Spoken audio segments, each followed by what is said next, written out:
Hey guys, welcome back. So this is a follow-up tutorial on ChatGPT. So in this one, we are discussing, as you might have seen, GPT Mentions. So ChatGPT and its newest feature is GPT Mentions. This exciting new feature lets you combine the power of multiple custom GPTs within a single conversation, taking your productivity and creativity to the next level. So let's see how this is done. So ChatGPT Plus is the premium version of ChatGPT, offering exclusive features like GPT Store, which we have looked at. Here you will find specialized GPTs. So here is the GPT Store. You can search for whatever GPTs that are of interest to you, and if you have used a specific GPT in the past, you can combine it here. And how do you trigger the ChatGPT Mentions feature? It's similar to something like Twitter, where you use the ad to get trigger all the GPTs you have used in the past. They will show up here. If the GPTs have not been used by you in the past, they might not show up in the list. So that's a limitation here. If you have used a GPT, I'll show you how you can. So as you might remember, later in this, we have built something called code generator. So code generator is nothing but it generates a random code. So all it's asking is give me a random code. This was the GPT. I have walked you through how to build it, and all you have to do is allow. Cool. So I will just take this and now move on to the next one, which was movie trend spotter. So in movie trend spotter, I would ask, are there any Steve Jobs movies? So let's see if we get a link to this. Cool.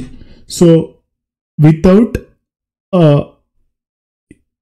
actually going to different GPTs, we were able to build a chain of commands from one GPT to another in a default ChatGPT. So that's basically what you can do with this. And as I have shown you, how to use it is pretty simple. So basically start a conversation with one custom GPT. Here we did it with our code generator. And after we got the code generator, we used the another GPT to movie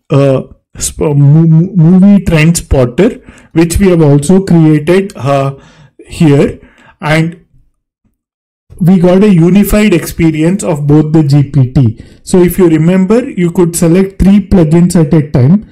But here, as long as you have used a GPT, you can, it would show up in your list when you press add, and you can communicate with any of the GPT. That's the advantage of this. And what are the benefits of GPT Mentions? They boost your workflow, which is combine different functionalities for multi-faceted tasks, enhance creativity, generate unique ideas and content through collaborative AI, and third one is simplify the process. All within one chat session, you can do it, which basically makes GPTs more useful for you if you can integrate different GPTs and pass the chain of commands. And that's basically what I wanted to cover. And it's from here, it's up to you for experimentation. If you have ChatGPT Plus, don't hesitate to try GPT Mentions. It's a powerful tool waiting to be explored. Whether you are planning a trip, designing project, or anything else, you could use it. So I think you should head over to ChatGPT Plus, unlock the potential of GPT Mentions, and see what all amazing things you can do with the list of all the GPTs here. And additional notes which I just wanted to mention is just make sure that you have used a GPT, else if I do add GPT, I won't see that GPT here. So even though GPTs are from other developers, not yourself, if you have used a GPT, they should show up in the GPT mentions here. So that's all I wanted to cover. I hope this helps. Thank you for joining.